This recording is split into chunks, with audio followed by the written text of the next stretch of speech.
From the brains behind Brains On, it's Smash, Boom, Best. The show for people with big opinions. Hi, I'm Molly Bloom, and this is Smash, Boom, Best, the show where we take two things, smash them together, and ask you to decide which one is best. Today's debate is a mythical matchup between two creatures that usually dwell in the realm of fantasy, but they're paying us a visit today. It's dragons versus unicorns. Dragons, because they can fly and they can breathe fire. A unicorn, most likely. It's more practical to take care of. Dragons are better because I'm terrified of the horns of the unicorn. I like dragons better. I like how they can breathe fire. Only one of these whimsical, wondrous beasts will triumph. Will it be the ferocious, fire-breathing Team Dragon or the ethereal, elusive Team Unicorn? We have a judge here in the studio to settle this debate. Hello, Kobe. Hello. So if you had to have one as a pet, dragons or unicorns, which one would you choose? That's tough because dragons are pretty intimidating. Like, if I was walking down the street with a dragon, you wouldn't really come up to me and be like, hey, your dragon is nothing. Like, I don't care about your dragon. You wouldn't do that. Mm-hmm, I would be like, I got a dragon, my guy. But would you do that to a unicorn either? A unicorn, I personally wouldn't. But I feel like dragons are like, they have more fire tendencies, and people are more afraid of fire than rainbows. More fierce. Yeah. Got it. So, because this is a debate show, I want to know, do you ever get in debates with your friends or your family? All the time. Yes. Especially more with my friends. My families are more like, my family knows how to like finesse their arguments a lot better than my friends do. So I win more arguments with my friends, I would say. So how do you do that? How do you win? Just wordplay. Like, they'll say something and I'll quick turn it into something different, and then I'll bring it back to the original point and tie it all together very loosely, but I'm very convincing. And they'll be like, oh, I guess. And I'm like, I don't think you should, but yeah. All right. I think it's high time we got our debaters in here. Let's do it. In one corner, ready to spit some red-hot rhetoric on behalf of Team Dragon, it's Katie McVeigh. Hi, it's me, Katie McVeigh, for Team Dragon. Katie, in just a single sentence, why do dragons deserve to be crowned the Smash Boom Best? Because if you don't crown them the best, they will burn you alive. So, something to think about. And here to rep the fanciful but still very fearsome Team Unicorn, it's Sandon Totten. That's right. I'm here and clomp, clomp, clomp. You hear that? It's Team Unicorn coming for you. Sandon, clomp, clomp, clomp. Tell us, why are unicorns going to win the day? Because they are mighty, they are majestical, they are super magical, and they look good all the time. Okay, well, this fantastical face-off just got very real, but hold your horses, everyone. You too, Team Unicorn. Let's review the rounds before we start this debate battle. Round 1 is when debaters make their declaration of greatness. It's their time to share all the best stories, facts, and figures they've dug up about their side. Next is the micro round. It's a creative challenge the debaters have prepared for in advance. Round 3 is the sneak attack, a surprise challenge to keep both teams on their toes. And finally, for the fourth round, it's the final 6, when both sides have just 6 words to persuade the judge that their team should take home the title of Smash, Boom, Best. And every round, Kobe here and our listeners at home will award a point to the side that won them over. All right, Team Dragon and Team Unicorn, are you ready to bring the heat? Yeah. Yep. How about you, Kobe? Do you feel emotionally prepared for the journey ahead? I think so. Excellent. Let's kick this thing off with our first round. Declaration of Greatness. Our debaters are ready to drop some serious knowledge about these creatures of legend. We did a coin flip, and Katie, you're up first. It's time for you to ignite this debate with your declaration of greatness. Do you hear that? It sounds majestic, glorious, dangerous. Yep, I knew it. It's a dragon. Dragons are the most storied and long-lasting fantasy creatures of all time. Dragons have captured the human imagination since at least the 4th century BCE. That's older than the Colosseum, the Eiffel Tower, and anyone you've ever met. People from all over the world have been talking about dragons for, well, as long as they've been talking. Dragons appear in mythology from such disparate places as ancient Mesopotamia, India, Egypt, China, and England. Everywhere in the world, someone had a story about a dragon. Actually, while I have you here, let me tell you one. It's a good one. Basically, the Star Wars of the 11th century. St. George was a handsome adventurer. He was fun to be around, great head of hair, and well known for his sword skills. Oh, 'tis I, super cool adventure guy, St. George, and don't you forget it. One day, his adventures took him to a town in Libya. At one point, the town had been swinging. Parties, dances, you name it. That's why St. George went. But now, oh wow, now it was sad. A terrifying, amoral, and hungry dragon had taken up residence in the town's lake. Every day, the townspeople fed the dragon 2 sheep. Lamb burgers, lamb fries! Feed me those lamb thighs. I love to eat a sheep, a very special treat. But one day, the town ran out of sheep. Well, well, well. I've always wanted to eat a human. Or 2, or 20. The king made a declaration. Every day, one of our townspeople, young or old, rich or poor, will be fed to the dragon. Only by sacrificing some can we save most. And the king meant it, or so he thought. Until one day, the time came for the king's own daughter to be fed to the dragon. The king tried to plead with the dragon. He'd give the dragon all his riches. He'd give the dragon all his gold. He'd give the dragon his crown, his kingdom, all his favorite pie recipes. Just anything if the dragon would agree not to eat the princess. But the dragon, he only had one reply. Oh, no, no, no. But when I devour your beloved daughter, I will be sure to return her crown. And so the princess was sure to die. As she was standing at the lake's edge, contemplating her fate and waiting for the dragon to rise from the surface and consume her whole, St. George rode into town. What's a royal girl like you doing by a lake like this? A dragon is coming to eat me, and if you don't want to get eaten too, I'd suggest you skedaddle. As the princess finished her warning, the dragon rose from the lake with a mighty roar. Its scales glimmered in the morning sunlight, and its rise made the lake churn with terrible waves. And St. George, not even noticing the dragon's frightening visage, speared him right in the gut. Ow! St. George and the princess rolled into town with the defeated dragon in their wake, and hoo boy, you've never seen a party so big in your life. In the story of the dragon and St. George, the dragon represents pure evil and St. George pure goodness. In the medieval European imagination, this story was not just about a dragon and a man, but about morality, humanity, and religion. But dragons aren't always the bad guys. Dragons have represented many things during their long run in humanity's imagination. The Egyptian god Apep, a giant serpent with a head made of flint, represented the chaos of nature. Ancient Egyptians blamed him for everything from thunder to solar eclipses. In Chinese mythology, the dragon is a sign of good luck and good fortune. It also represented the power of the emperor. In fact, in the 19th century, during the Qing dynasty, a deep blue dragon was chosen to represent the nation on China's first national flag. Today, in the How to Train Your Dragon movies, dragons are fun, friendly, and cute. They're looking to help humans and participate in a cooperative society. We have dragons. Dragons can be whatever you want them to be, but they're always cool. Whether a serpent-like dragon or a gold-hoarding western dragon, humanity stands in awe of their grandeur and pure power. Historian Adrian Mayer theorizes that the reason dragons are such a worldwide topic of conversation since the beginning of time is because when our ancestors found dinosaur bones, they attributed them to dragons.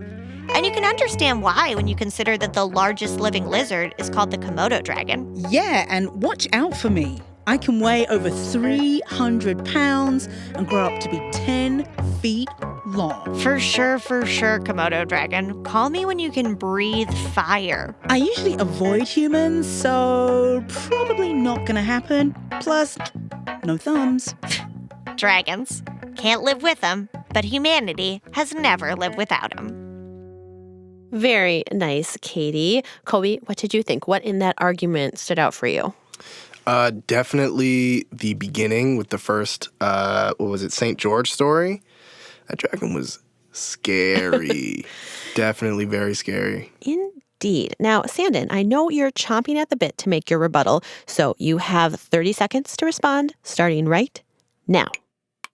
Okay, so first of all, Katie, you mentioned that dragons have represented lots of things, but let's be honest, most of the time, they represent a terrible bad guy who's out to burn your face off. And we don't like that. We have faces for a reason. They're pretty. They're there. We don't want them burned off. So, stay away, dragons. Second of all, dragon breath. That is a famous term for people with terrible breath because dragons, they've got bad breath, and even the fire doesn't seem to be able to stop that.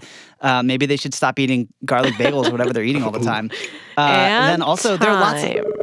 Wow, this is heated.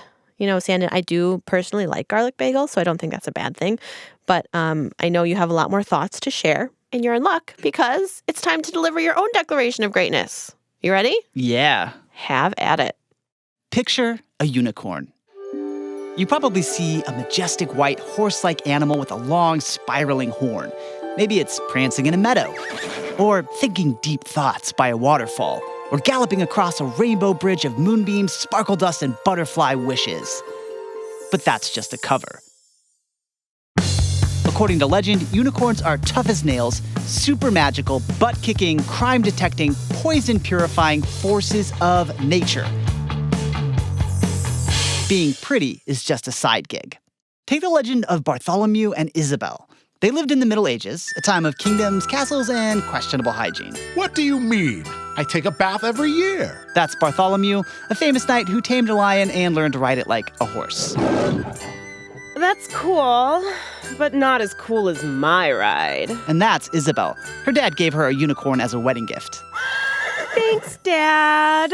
All was chill in the land until one day, an evil dude kidnaps Isabel and hides her away. You're locking me in a castle? Seriously? That's so cliche. My lion and I are coming to rescue Isabel. But the castle is guarded by a fire-breathing dragon. Bartholomew and his lion attack. Hi-ya! But that doesn't go too well because, fire. Ouch, ouch. So they're about to retreat when, out of nowhere, it's Isabel's unicorn. It stabs the dragon with its horn. Ow! The dragon blasts it with flames, but they just sizzle off its magical skin. The unicorn strikes again and again until a horn through the heart. The dragon falls, defeated. I am defeated. Yay! Unicorns are the best. What happened to the kidnapper? Meh. I pushed him out the window. Seriously, that's in the story. Isabel takes out the kidnapper, and the unicorn takes out the dragon. It's almost like Bartholomew was unnecessary. Hey. Dragon slaying and day saving are just part of the picture. Early records of unicorns go back as far as the 4th century BCE, and they show up in stories around the world where they go by different names.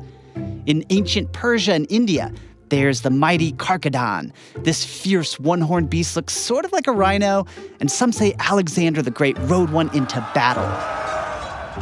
In China, there's the Qilin, sometimes described as having flowing hair like a lion's mane and scales across its body. When it shows up, either a great person will be born soon or a death is coming. Japan has both the Kirin and the Shinyu. The Shinyu can tell if you are guilty, and legend says it was used in criminal cases. The Shinyu says it was the butler, Your Honor. Well, then he did it. That's Law and Order SVU. So very unicorn. One thing these unicorns have in common, besides the horn, is that they're all super magical. In fact, medieval Europeans believed when a unicorn dips its horn in a river or lake, it purifies the water. They also thought ground-up horn could cure pretty much any disease and even destroy poisons. So back then, rich people paid tons to get their hands on even a small piece of horn. And then there was one king in the world that could sit on a throne of unicorn horn and be protected against anything evil. That was just fantastic, isn't it? That's Peter Christensen, a curator at the Royal Collections in Copenhagen, Denmark. He's talking about a Danish king, Christian V. His father built him this amazing throne of unicorn horns around 1660. Epic.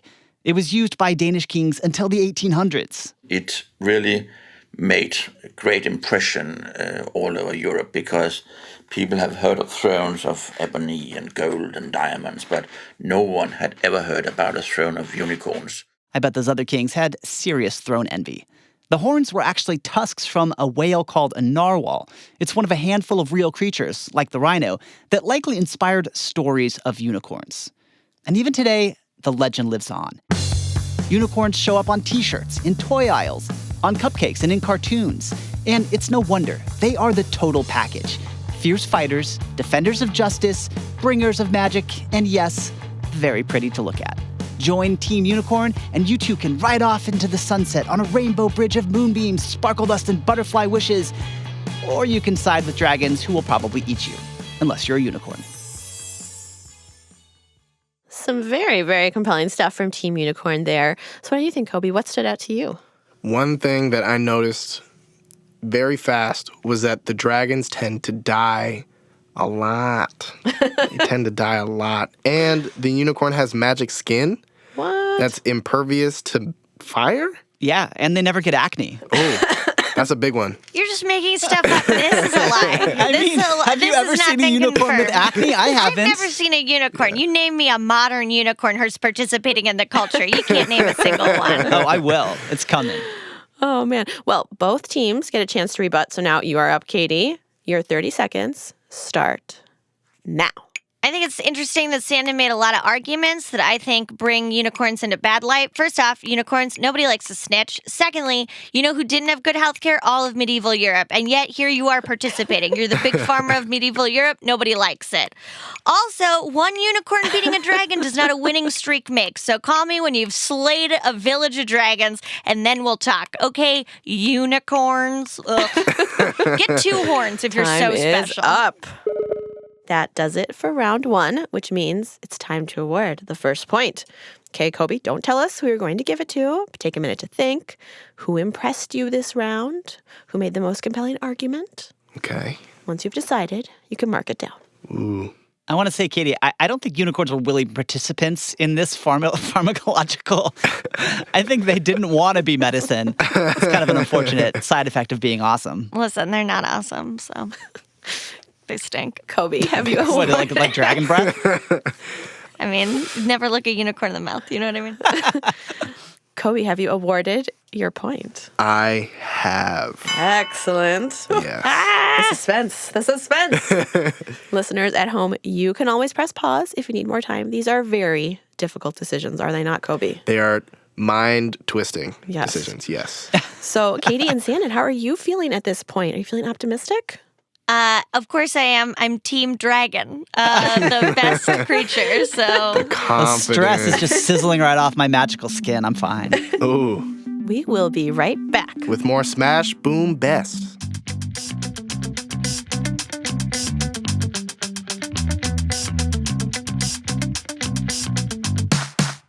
You're watching State of Debate, home to rage and rhetoric and awe-inspiring argumentation. Taylor Lincoln here, along with 4-time debate champ Todd Douglas. And Todd, we have got a doozy going down today at Jones Beach in Long Island, New York. Indeed we do, Taylor. A bologna sandwich and a seagull are going head-to-head in a debate about which condiment reigns supreme, mustard or mayo. Ooh, and it looks like this foodie feud is getting hot. Take it from me, a bologna sandwich. Mayonnaise is the best. Creamy, salty, and delicious. No way, sandwich lady. Mustard is king. It's sophisticated, classic, and it's got bite. Are you kidding me, Seagull? Mustard is sour. It ruins the flavor profile of everything it's on. I wouldn't trust the taste buds of someone as unhealthy as you, baloney. Have you seen your fat content? And, oh yeah, you're full of baloney. Holy guacamole! I'm gonna call foul on that logical fallacy. Darn right. Logical fallacies are a #1 oh no on State of Debate. Logical fallacies are those sloppy shortcuts that people sometimes take, but they actually just make it easier to poke holes in your argument. All-star debaters usually know to steer clear of logical fallacies. Bingo bango, Taylor. There are a bunch of different kinds of logical fallacies, and they have different names. The one we just heard that salty seagull make is called an ad hominem. That's when you make a personal attack on your opponent instead of addressing their argument. A lazy move by the seagull. Did you hear how he insulted that sandwich? I wouldn't trust the taste buds of someone as unhealthy as you, Baloney. Have you seen your fat content? And, oh yeah, you're full of baloney! Ooh, he didn't address the sandwich's argument at all. Nope, not the way to win a debate, Taylor. And the kid listening ended up siding with the bologna sandwich. Let's take a listen.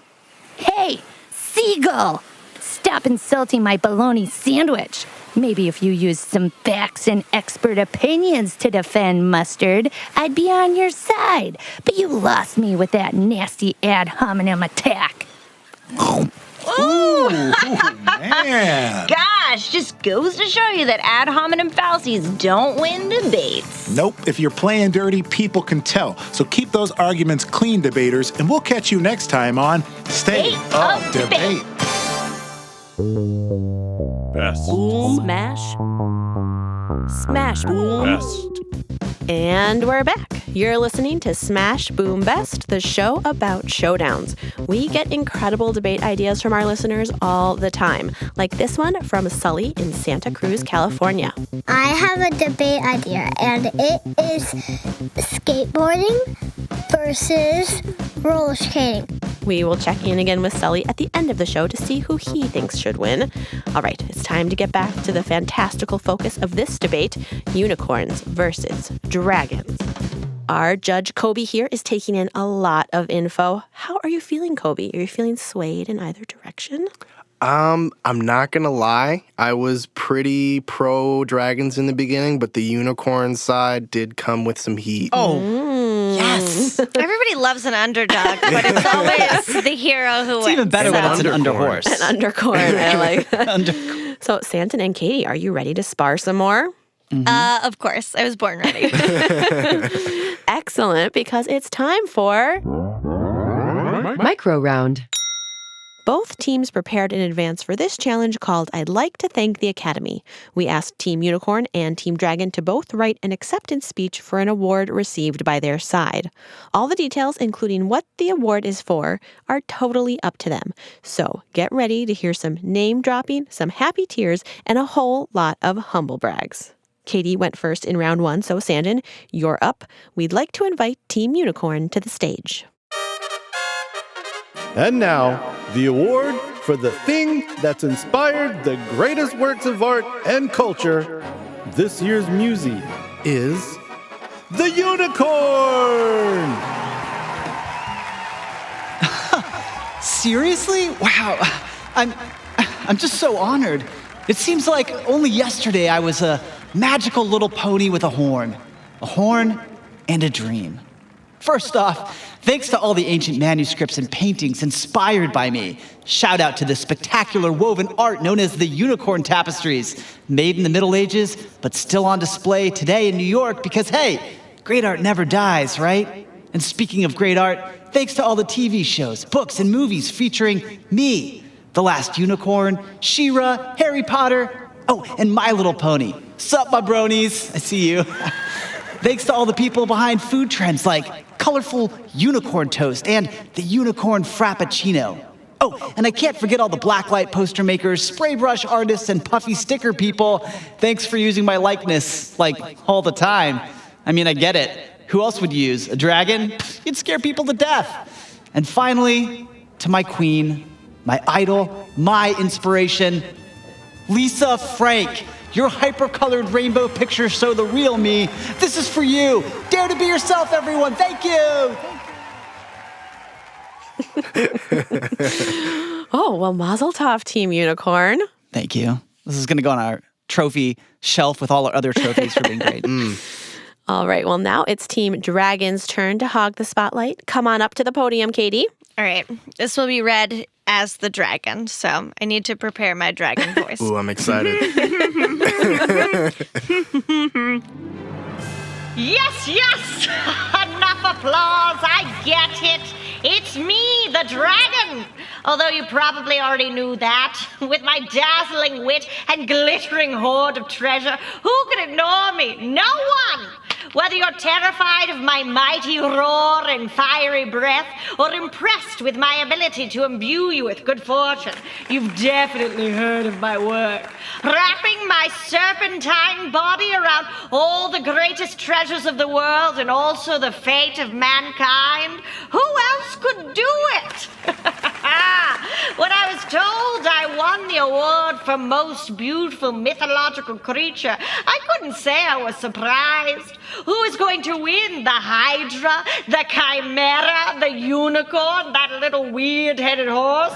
Don't make me laugh, because when I laugh, I shoot fire from my lips, and you don't want the audience flambé, do you? A little dragon humor for you. Anyway, long story short, before they cut me off and I am forced to fly into the AV booth and cut them in two, I am unsurprised. I'm a genius and a hero. You're welcome for even deigning to be here. Ta-ta, much love. Goodbye from me, the dragon.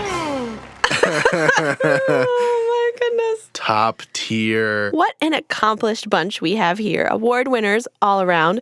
But let's not forget, there's only one Smash Boom Best today. So, Kobe, take a minute to think it over and mark down a point for this round. Okay. Listeners, you too. Did you decide, Kobe? I will say I have made my decision. Excellent. Or not. Just kidding. No. What?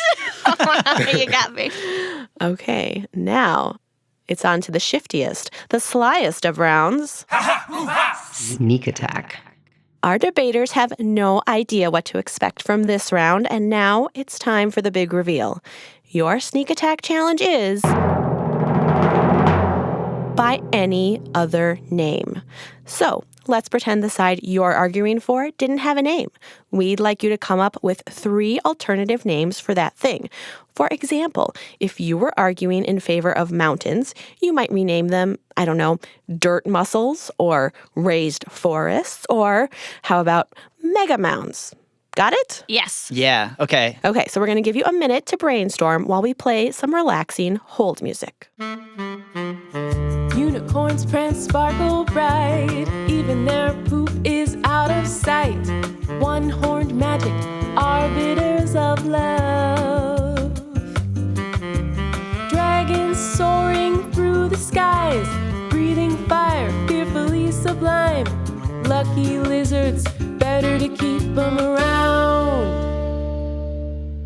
Okay, are you both ready to pitch us some new names for unicorns and dragons? I am. Mm-hmm. Katie, you are up first. Let's hear your substitutes for dragon. Okay, I got 3.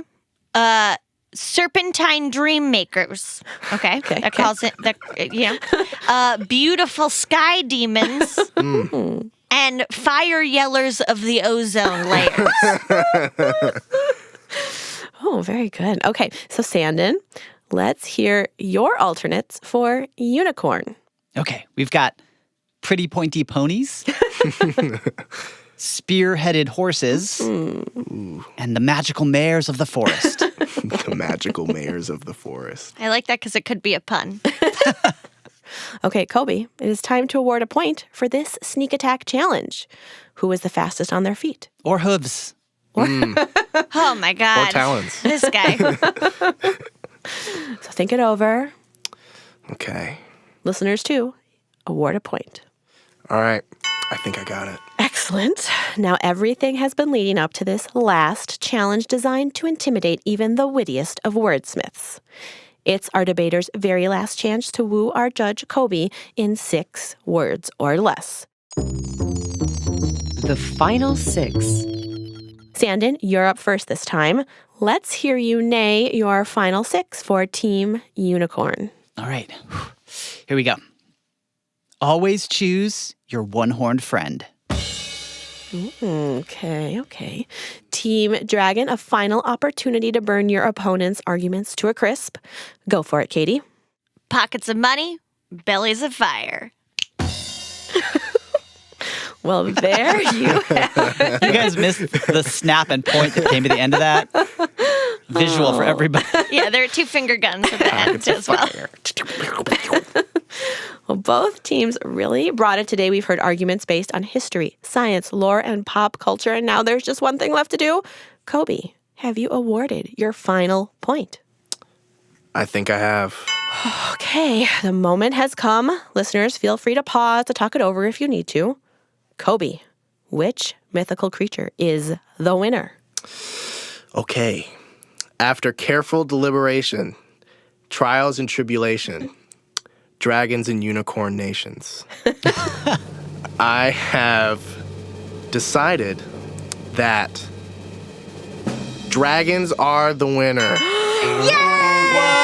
Team Dragon! I feel like I just got speared by a unicorn. Team Dragon! We're burning all your arguments to the ground. Oh my goodness. Oh, well, I think whichever side you were rooting for today, I think we can all agree that this was a nail biter. I was literally biting my nails. Well, Katie, that was really well argued. And you know what? Dragons are pretty impressive. I'm not going to say I wasn't swayed a little bit. You did some great point making there. I love the pun. And secondly, I loved your arguments. I didn't know that unicorns could beat dragons. It was a great day for all of us. Thank you so much for introducing me to the majesty of an animal that I previously did not respect. Look, here's the thing. I would love to see unicorns and dragons together. I mean, honestly, I'd hang out with them over people almost any day. I mean, definitely over. I could give you a list of people I would agree to never see again if I could hang out with a dragon and a unicorn at the same time. All I'm saying is that, like, honestly, they're both awesome. Well, that's a wrap on this whimsical word wrangle. Smash Boom Best is brought to you by Brains On and American Public Media. It's produced by Mark Sanchez, Sandon Totten, Molly Bloom, Alyssa Dudley, and Rosie DuPont. We had engineering help from Corey Schreppel and Parker McDaniels. And we had production help from Manica Wilhelm, Christina Lopez, and Lauren D. Brenna Everson is the voice of our hold music, and our announcer is Marley Feuerwerker Otto. We want to give a special thanks to Justin Koo, Eric Ringen, Marceline Mosher, Sam Chu, Ewan Kerr, Taylor Kaufman, Mike Rowe, Chrissy Peace, Chip Walton, Austin Cross, and Joanne Griffith. Katie, is there anyone you want to give a shout out to today? I'd like to give a shout out to Sandon Totten, and I would also like to give a shout out to Echo Bark, my local pet store that had a dragon toy that I bought for my dog that kept me inspired the entire time I wrote this. And how about you, Sandon? I would also like to give a shout out to Katie McVeigh for being a fierce opponent, and my local public library, which lent me a book on unicorns, from which I based many of my arguments. Kobe, do you want to give any special thanks? I would probably like to thank everyone involved in this show, or I would like to thank everyone involved in this show for letting me come on. I'd like to thank my mom. She makes great cashew brittle and great music. Awesome. And before we sign off, let's hear some more from Sully. Remember, he suggested a skateboarding versus roller skating matchup. Here's who he thinks would win. And I think skateboarding would win because they can do more tricks, and I just think it's cool. Bye. We'll be back soon with another debate battle. See you later. Bye. See you later. Goodbye.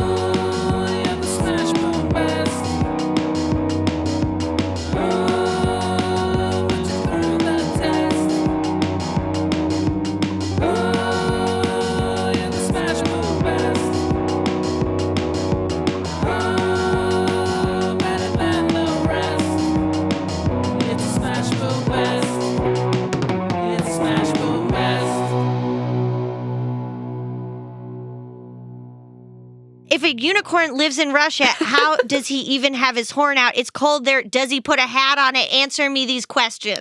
If they're impervious to fire, they're impervious to cold. That has not been verified.